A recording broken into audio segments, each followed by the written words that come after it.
예.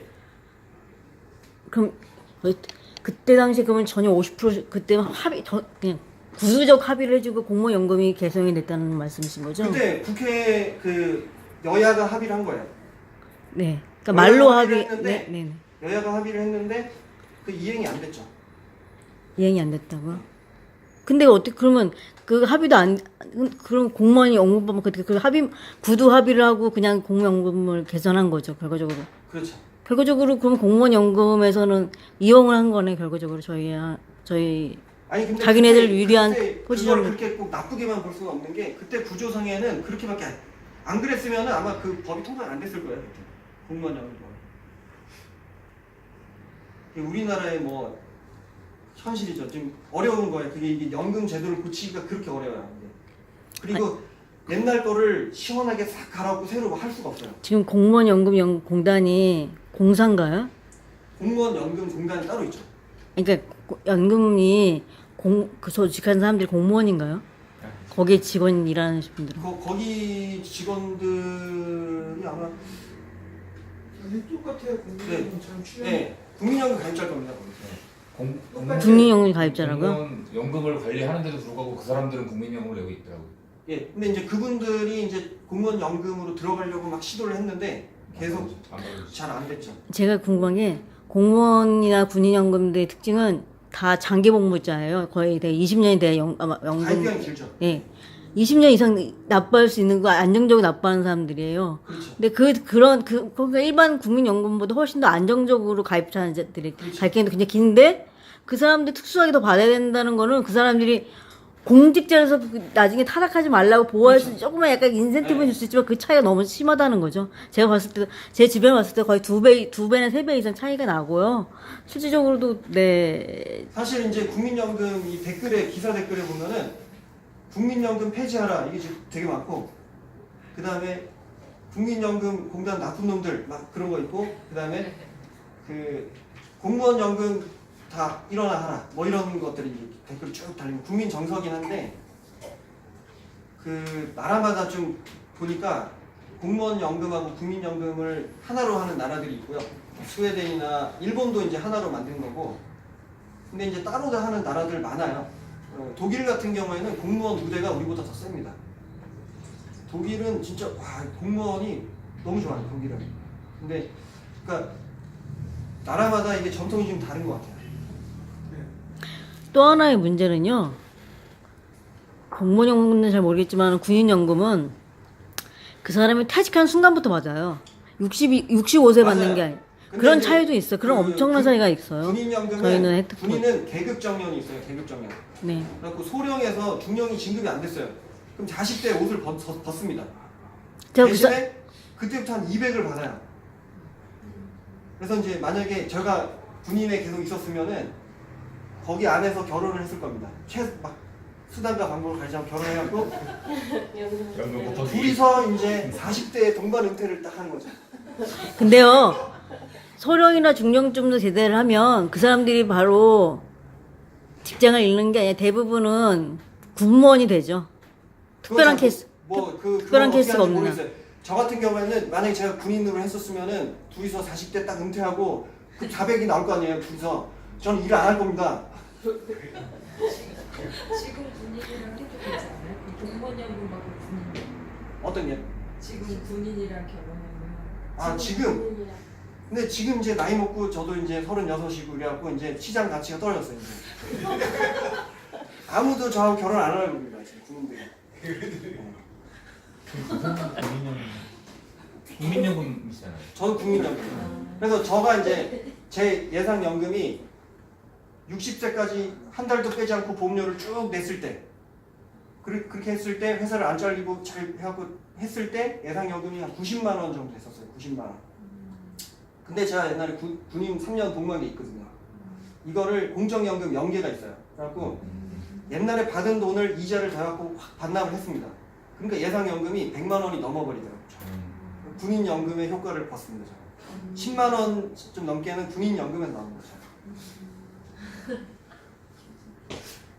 저는 궁금한 게 뭐 3대 연금 아까 얘기한 것처럼 사학연금, 공무원연금, 예. 군인연금 이렇게 하잖아요. 예. 실제로 국민연금을 똑같은 조건으로 그렇게 내잖아요. 네네. 뭐한 2배 내고 한 20년, 30년 유지하고 네네. 그렇게 되면 어떻게 돼요, 수익률이? 이게 이제 지금 그런 계산이 있나요? 비슷하게 계산한 건데 만약에 여기서 이제 보험료를 2배가 냈을 때 예를 들어 얘를 더블로 시킨다. 그럼 얘가 2배가 되겠죠. 160이 되겠죠. 160. 여기는 171. 왜냐하면은 양 집단 간에 소득이 달라서 그래요. 근데 사실상 이렇게는 불가능합니다. 그러니까는 보험료를 18%를 낼 것인가 우리가 제가 볼 때는 뭔지 직장 다니는 사람의 뭐 일부일 수는 있겠는데. 그리고 이제 소득 대체율을 더블 못 시켜요. 지금도 사실상 보험료 9%로 하면 안 돼요. 사실은 수리 균형만 보면은 수지 균형만 보면은 지금 보험료가 한 14%는 내야 돼요. 사실은. 그러니까는 보험료 한 20% 이렇게 내야 뭐 된다는 얘기고 그래서 이제 사실상 국민연금을 공무원연금만큼 받게 하기는 불가능한 얘기고요, 사실은. 근데 그런 얘기 하는데 실제로 공무원연금이나 군인연금만큼 준다면 내겠다. 그게 얘기하는 이제 직장인들이 꽤 있지 않나요? 그럼요. 그게 만약에 보험료를 이제 국민연금은 지금 소득 비례 산식이 들어가 있잖아요. 소득 비례 산식을 다 빼버리고 완전 소득 비례로 가고 이제 보험료를 좀 한 18%씩 내고 하면은 공무원 연금에 비슷하게 나올 수는 있어요. 근데 비슷하게는 못 나올 겁니다 아마 그렇게 해도 그렇게 해도 비슷하게 못 나올 거고 국민연금은 그렇게 직장인들이 그렇게 한다 하더라도 저 계산 방식에 의하면 국민 평균 소득과 또다시 평균을 내야 되기 때문에 그러니까 까먹은 그걸 거잖아요. 올린다 하더라도 예. 그러니까 이제 공무원연금 같은 효과는 안 나타납니다. 아니야, 네덜란드 그러니까 뭐냐면은 지금 요 공무원연금 산식이 완전 소득 비례거든요. 지금 이거는 옛날 종전법은 완전 소득 비례고, 그러니까 이거는 연승률이 1.9%예요. 국민연금 연승률 1%잖아요. 그러니까 연승률이 2배가 되면은 보험료도 2배가 되고 하니까 만약에 똑같은 조건이면 이 정도 나오겠지만은 이렇게는 보험료하고 급여가 수지 균형이 맞지 않기 때문에 장기적으로 이렇게 계속 못 가고요. 제가 보기에는 만약에 계속 연금법이 개혁이 안 되고 지지부진하고 어쩌고 막 하다가 나중에 어쩔 수 없이 보험료는 올라갈 거고요. 그러면 한 18%의 소득 대체율은 지금이랑 비슷하게 그 정도로 나올 수도 있어요. 그러니까 이제 제가 결론적으로 질문을 드리고 싶은 것은 오종원 정책위원께서 생각하실 때 네, 개인적으로 다 헐고 새로 졌으면 좋겠는데 그건 불가능하다고 결론을 불가능하죠. 네. 그럼 현재 상태에서 가장 바람직한 국민연금 제도 개선 방안을 따로 얘기하지 말고 현재 상태에서 그것만 제대로 우리한테 다시 한번 나는 이렇게 하는 게 제일 좋다고 생각한다.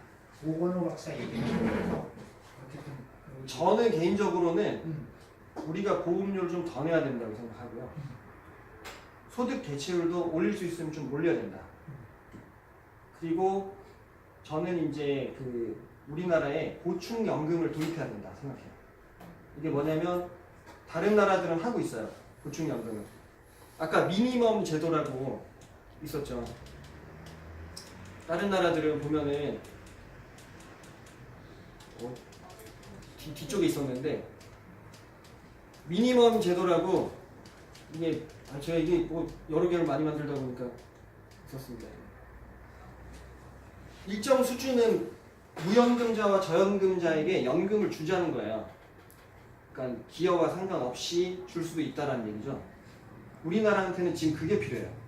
왜냐하면 노인 빈곤율이 높은데 기초연금을 30만 원으로 올리더라도 30만 원, 1인 기준으로 30만 원 부족하잖아요. 그러면은 저는 이제 제가 만약에 마음대로 할 수 있다. 제가 전두환이다. 그럼 저는 보충연금을 도입할 겁니다. 그래서 보충연금은 저는 필요하면 기금에서도 지급을 할 수 있게 해야 된다.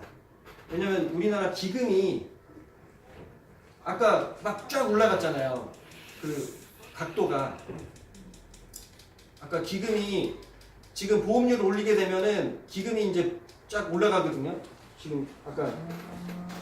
근데 이 각도가 너무 가파르다고 생각해요. 저는 이게 만약에 뭐 20%를 걷는다 이러면 기금이 계속 가는 거고 이렇게. 물론 이렇게 되면 수익금은 계속 활용할 수 있죠. 수익금만큼 보험료 안 걷어도 되죠, 사실. 근데 이 각도를 올리는 거예요. 보험료를 올린다는 거는. 근데 각도를 올라갈 땐 좋아요. 올라갈 땐 좋은데 내려갈 때가 문제예요. 내려갈 때는 물론 학자들마다 뭐 파이어 세일이라고 하는데 우리가 주식하신 분들 알겠지만은 일관된 매도세가 계속 되면은 가격이 떨어지죠.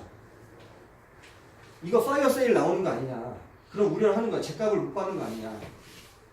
그래서 이제 기금을 이 규모를 좀 줄여야 된다. 부가 방식은 사실은 인구 구조가 어쩔 수 없습니다. 현 세대하고 후세대하고 수리적인 완전 균형을 만들기는 사실은 어려워요. 그러면 이제 그 우리의 한계를 인정하자. 근데 부가 방식은 사실은 아름다운 제도거든요. 뭐냐면은 내 삶을 이제 연대로 의탁을 하는 거야. 사람의 삶을 사회적 계약으로 그 흔들리지 않는 계약을 맺는 거야. 사실은 그런 사회적 계약을 관리하는 거고, 그렇기 때문에 되게 제가 보기에는 유럽에서 하는 부가 방식이나 이런 거는 인류가 만든 제도 중에 가장 아름다운 제도다 생각하는데, 그래서 어떤 분들은 기금 빨리 쓰자 주장하시는 분도 있어요. 그래서 이제 저도 이제 그런 의미에서 보충연금을 지금 도입해서 시급한 현 세대의 노인 빈곤 문제를 한 보충연금 이런 걸 해서 맥심 50만 원이나 60만 원까지는 커버가 되게, 그래서 이제 기금에서도 쓰고 뭐 갖다 쓰자 이렇게 이제 저는 생각이고, 이제 물론 국민연금의 사각지대가 계속 줄어들고 그 계속 이제 가입도 되고 이렇게 되면은 보충연금의 범위는 앞으로 계속 줄어들겠죠. 뭐 이제 기초연금도 마찬가지고. 근데 어쨌든 저의 생각 그렇습니다. 근데 스웨덴도 기초 생활수급자 그 제도가 있나요? 그런 제도? 있겠죠. 근데 저 스웨덴은 잘 모르는데 어쨌든 노인들은 미니멈 펜션이라고 해서 이제 최저 보장 연금이라는 게 존재해서 저연금자든 뭐 무연금자든 하여튼 이 정도까지는 국가가 주겠다. 그게 있는 거죠. 그러니까 우리나라도 저는 그게 필요하다 이제 생각을 하는 거죠. 근데 저는 두 가지 전제가 잘못된 게, 일단 미래에는 노동자 수가 줄어들 거라는 예측을 하잖아요. 물론 저는 순수 한국 쪽은 줄을 줄 몰라도 우리나라 국가가 노동시장이 어느 정도 줄겠지만 그에 여러 가지 다양한 외국 노동자들이 유입돼 전체 인구, 대한민국의 국가의 노동자 수는 줄지 않을 거라는 게 제가 기본적인 생각이고요. 그게 좀 이건 과도하게 인구가 줄어든다는 과도하게 오버하는 한 측면이 있고요. 또 한 가지는 저 기금이라는 거 말하는데, 저 솔직히 말하면 국민연금이 그 주식의 시장이 되게 큰 손이잖아요. 그거에서 얻는 수익이 어마어마하고 나라가 굉장히 막 완전히 폭락하지 않는 이상 그 주식의 총 가치는 늘 증가하고 그거에 대한 수익률은 잘못 관리한다는 전제하지 않는다는 전제하에서 그 기금이 저 고관론도 자체도 좀 말도 안 된다고 저는 생각이 들거든요. 그런 주장하시는 분도 많죠. 왜냐면 이게 70년 전이면요. 지금 2018년인데 70년 전이면은 아직 광복도 안 했어요. 근데 이제 그때 뭐 이제 앞으로 인구가 어쩌고, 사실 우리가 거시 경제 변수를 맥심으로 정확하게 하려면 한 30년까지는 계산이 가능하겠죠. 70년까지는 그냥 때려 맞추는 거거든요. 그래서 근데 그러나 이 경향을 무시할 수는 없는 것 같아요. 이걸 아예 이거 불가지론이야, 이거 없는 거야 이렇게 하기는 어렵고 참고는 해야 되는 것 같습니다. 아니 그 논리로 계속 지금 처음에 뭐 70%였는데 지금 40%까지 간다는 것 자체가 결과적으로 지금 결과적으로 국민연금에 국민들로부터 적게 받게 하고, 그러니까 노후를 불안하게 만드는 원인이 된다는 거죠. 맞아요. 이 재정 재계산이 그런 원인이 됩니다. 왜냐하면 이제 수리를 안 할 수 없거든요. 근데 가장 큰 변수는 제가 보기에는 경제 성장률, 그 다음에 뭐 인구 성장률 뭐 이런 건데 출산율이 전망이 안 좋아요. 저도 이제 전망이 안 좋고 장가를 못 가기 때문에 그러니까 이게 아예 무시는 못합니다. 그러니까 출산율 저하되는 게 맞는데 어느 정도 되면은 멈추는 선이 있을 거라고 생각하고요. 또 한 가지는 우리나라의 순수히 말하면 한민족이 우리나라 그러니까 아무튼 우리나라 순수 민족은 없어질지 말고 노동 유입이라든 이런 거에 의해서 노동자 자체의 숫자나 국민 수는 줄지 않을 거라는 거죠. 그러니까 과도하게 거짓말하고 있다는 거죠. 저는.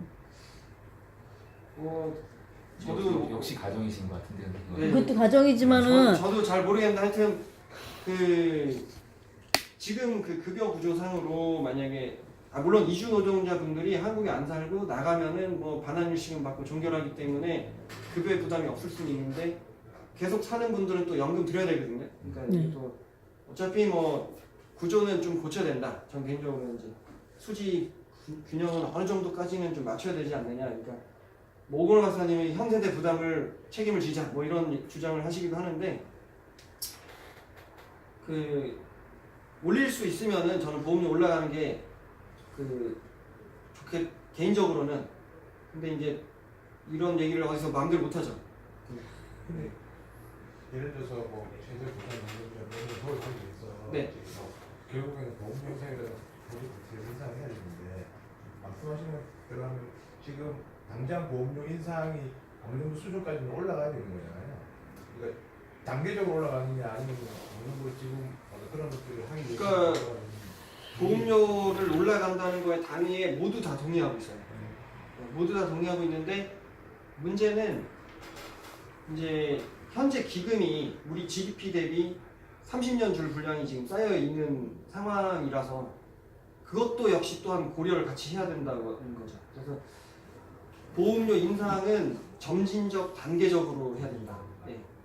한 번에 어차피 현실적으로 올릴 수도 없고 그렇게 다들 얘기하고 있죠. 아까 일본도 공무원 따로 국민연금 따로 이렇게 됐다 합쳤다고 네. 그랬잖아요. 그 부분 어떻게 그렇게 됐어요? 그거 되게 힘든 일일 텐데. 일단 일본은 나라가 얘네들이 계산이 철저해요. 제가 보기에는. 그래서 얘네들은 국가 공적연금도 평균 보험료를 계산했었어요. 우리는 단계 보험료로 올라가는 거잖아요. 얘네들은 처음에 단계 보험료 하다가 100년 통계해갖고 평균 쫙 때려버렸어요. 100년간 똑같은 보험료로 하자 이런 식으로. 그러니까 상당히 높은 보험료를 옛날부터 부담을 했기 때문에 거의 수지상등 구조를 만들어 놨었어요. 사실은. 그래서 이제 공무원을 이제 후생하고 합치는 거에 대해서 수지 균형상으로는 부담이 크게 없었던 걸로 알고 있어요. 그럼 처음 계획할 때부터 굉장히 현실적으로 했던 거라고 봐야 되는 건가요? 그러니까 무서운 애들이에요. 일본 애들은. 계산을 수리 균형을 정확하게. 처음에는 단계 보험료를 하다가 100년을 때려서 딱 보험료를 계산을 한 거예요. 얘네들이. 물론 이제 그 계산이 조금 틀리긴 했지만. 그리고 일본은 공무원들이 후생연금에 들어오는 대신에 별도의 또 다른 제도를 공무원을 위한 다른 추가적인 연금, 기업 연금 제도를 따로 뒀어요. 우리나라도 만약에 공무원 연금을 합치면은 퇴직연금 제도를 공무원 연금도 공무원들한테도 별도의 제도를 줘야 돼요.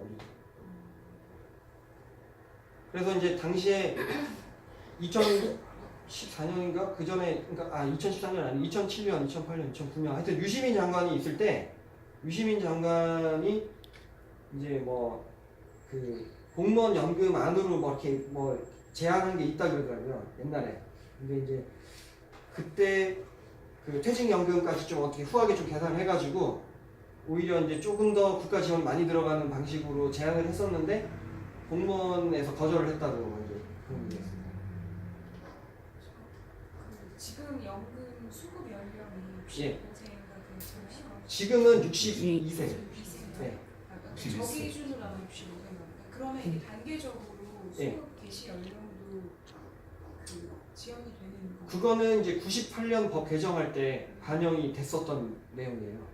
그래서 이제 지금 현재로서는 65세에서 더 뒤로 가는 법이 개정된 건 없는데 아까 가안이 있고 나안이 있었는데 나안에서 2043년부터 66세 2048년부터 67세 이런 식으로 단계적으로 수급 개시 연령 상향을 이제 넣었었죠.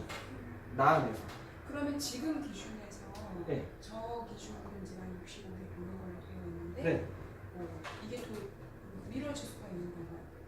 그러니까 지금 그 출생 연도가 몇 년생이죠? 실례지만 해당이 돼요. 44년 이후에 다시 개정하면 돼야 돼. 76년생. 76년생이잖아요. 64세. 지금 69년 이후부터는 65세로 지금 되어 있는데, 그러니까는 근데 제가 궁금한 거는 그 기존에 그렇게 65세에 연금이 개시된다라고 알고 있는 사람들은 네. 또 미뤄질 수 있냐? 이게 미뤄지냐 안 미뤄지냐는 거예요. 사실 그것 때문에 법을 인터넷- 통과를 어떻게 시키느냐에 따라서 달라요. 그래서 인터넷 댓글에서도 네. 이게 사기업의 보험 같으면 내가 어느 시점에 약정을 해서 몇 세 연금이 개시가 되면 그대로 실행이 되는 거잖아요.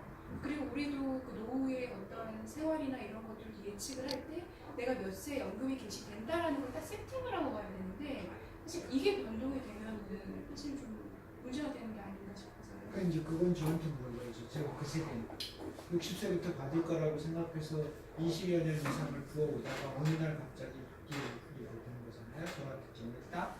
그래서 점점 밀려서 이제 되게 58년생에서부터 62년생인가 이번에. 조금씩 늘어나는 상황이죠. 그래서 지금 현재 아마 62세, 네. 네. 지금 62세 이렇게 돼 있고, 조금 더 지나면 63세 이렇게 해가지고 나중에 65세. 그게 몇 년이라고요? 65세로 최종 맞춰지는 게 1969년 이후에 태어난 분들은 65세로 지금 했어요. 69년이 65세면 몇 살이에요? 2025년인가? 50살. 아니, 그러니까 69년에 50살. 15년 남았어. 15년. 15년? 제가 이제 암산을 못해서 69년에 50살. 15년. 아까 자료도 있던데. 2035년이네. 69년생이 65살이 돼요. 15년.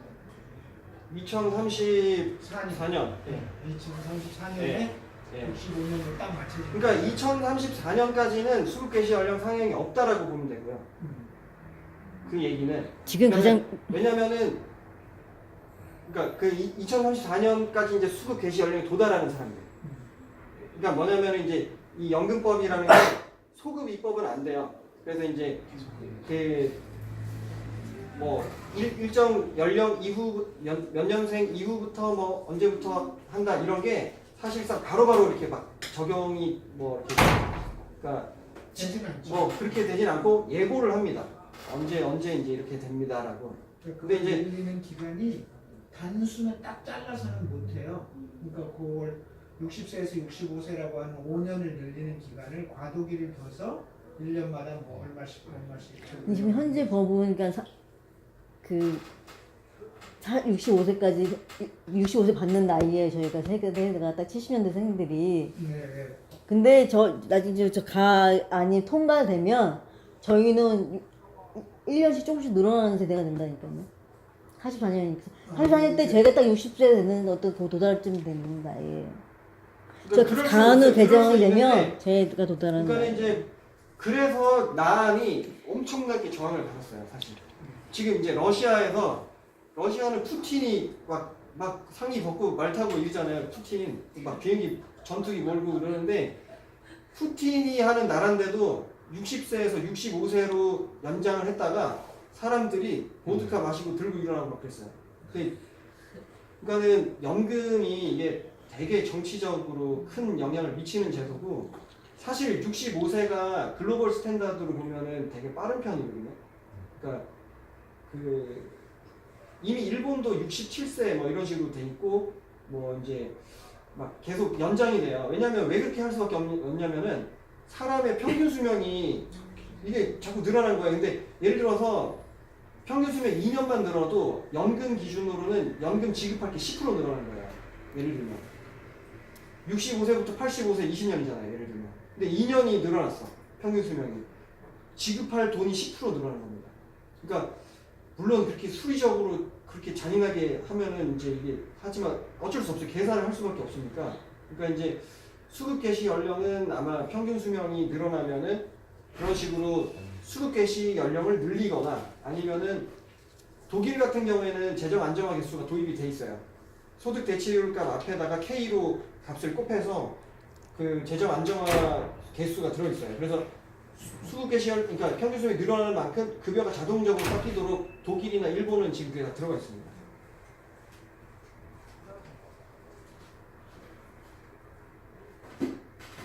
그래서 이제 저는 이런 거를 다 알고 난 이후로는 내가 여기를 전생에 뭔 죄를 지어서 일로 들어왔나 이제 이런 생각을 하게 됩니다.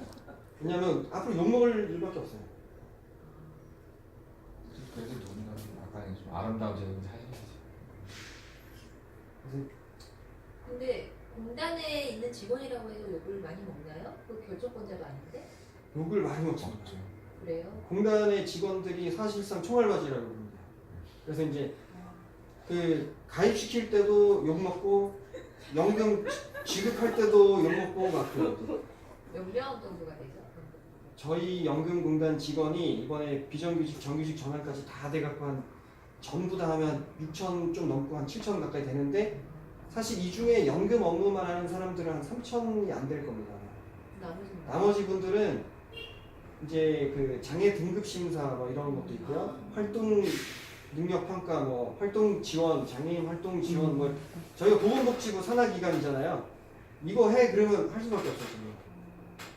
근데 그런 연금에 대한 정책을 본인들이 하는 것도 아니고 그냥 그 행정적인 일을 하는 건데 욕을 그렇죠. 먹는 거죠? 욕 먹죠. 왜냐하면 국민 입장에서는 누구한테 해야 될지 야 네가 이거 하는 거 아니야 이렇게 해서 막 하는 게 그리고 이제 우리는 반환 일시금이라는 제도가 있어요. 그러니까는 이제 만약에 10년이 안 되면은 가입기간 10년 안 되면은 만 60세 되면은 계속 가입해서 10년 이상 내셔서 연금 받으실래요? 아니면 이거 받고 다 종결하실래요? 그러면 반환 일시금 택하는 분들이 있거든요. 근데 원래 외국에는 반환 일시금이 거의 다 없어요. 그러니까 예를 들어서 일본도 그래요. 일본 가입 반환 일시금 제도가 없기 때문에 예를 들어 일본도 한 뭐 6년 냈다. 근데 안 채웠어. 그럼 없어요. 다 날라가는 거예요. 근데 우리는 반환 일시금 제도가 있어요. 근데 많은 분들이 30대나 40대에 오세요. 오셔갖고 내 돈 내놔 이렇게 하는 거예요.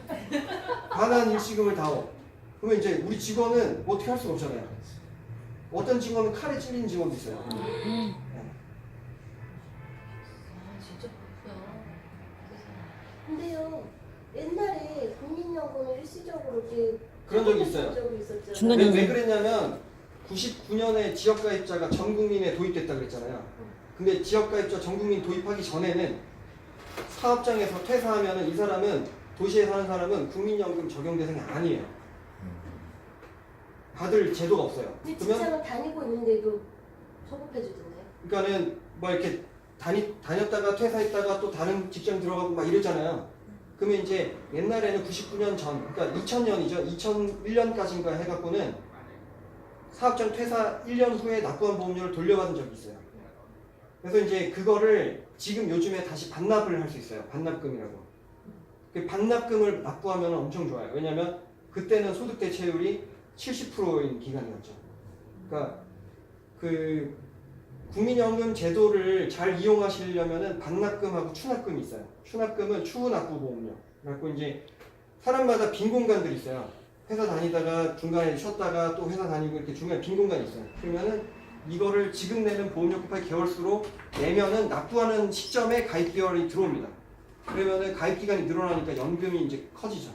그래서 이제 그 반납금, 추납금 이런 거를 이제 잘 이용하시면 좋은데 아는 사람만 이용하고 사실상 뭐 노동 시장에서 배제된 분들은 가입조차 안 한 사람도 많이 있으니까요.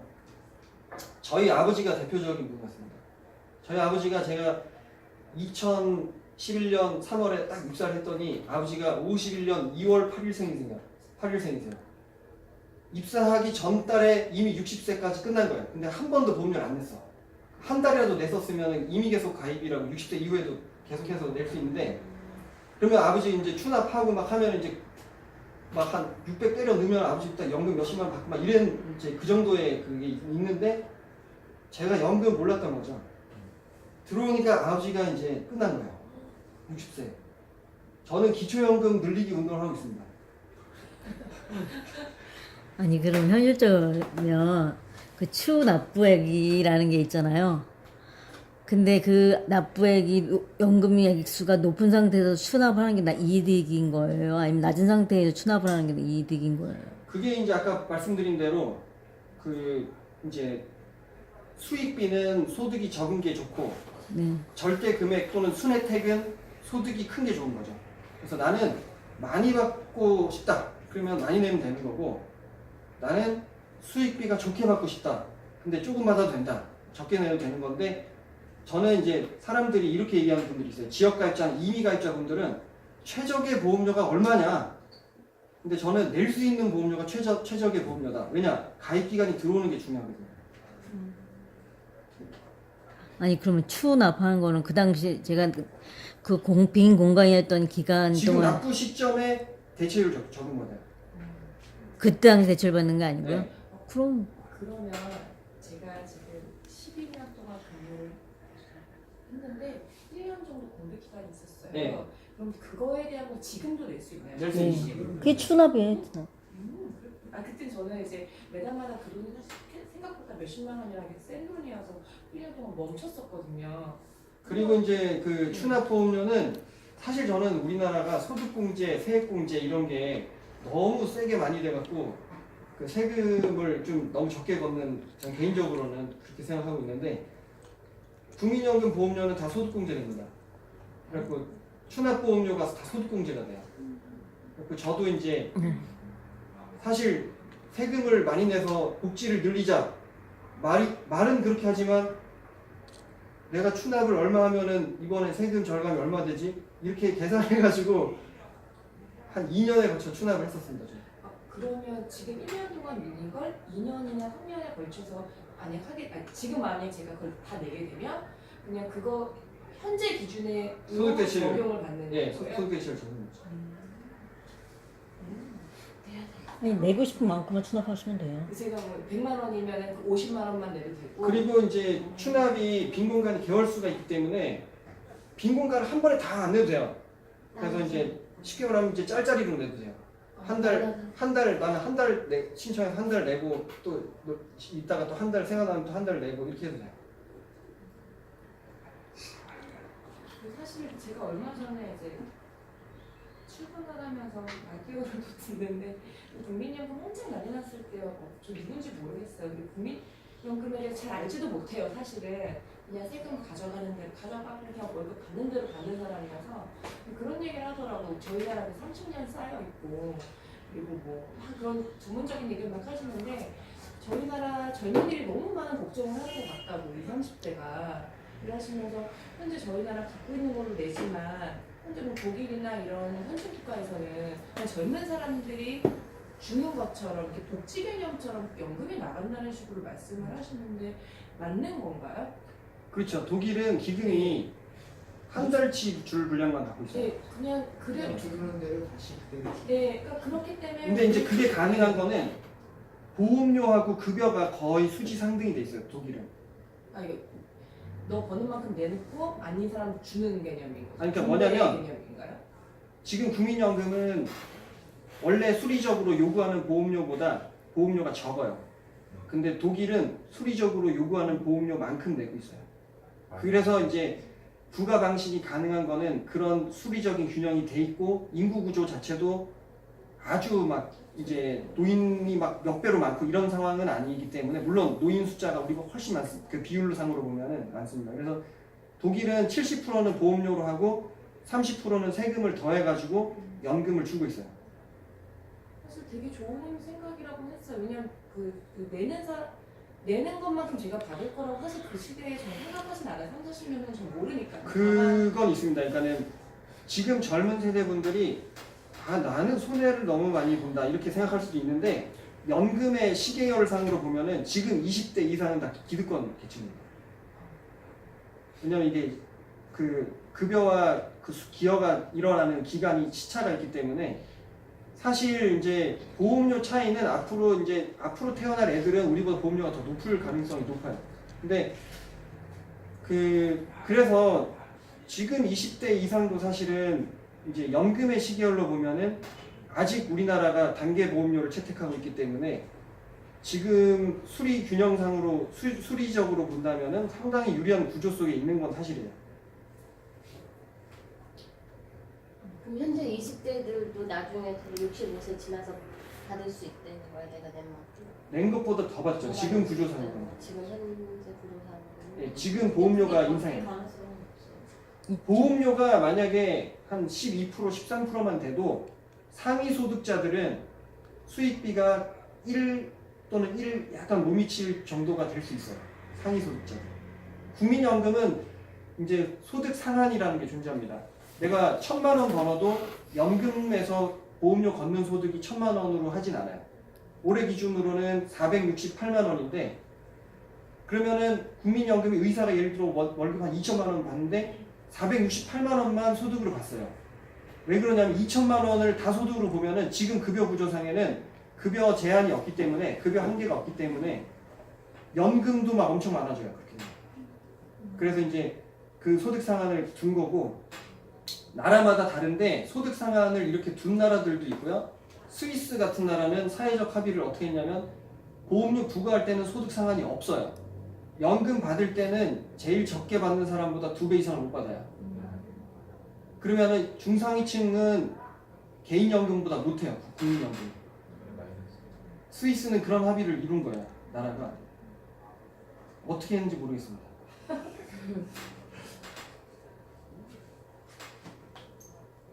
저는 이제 제가 전두환이면은 소득 상한을 부가 상한을 없애고 급여 상한은 두겠다 뭐 이런 식으로 이제 하고 싶은데 아마 암살을 당할 거.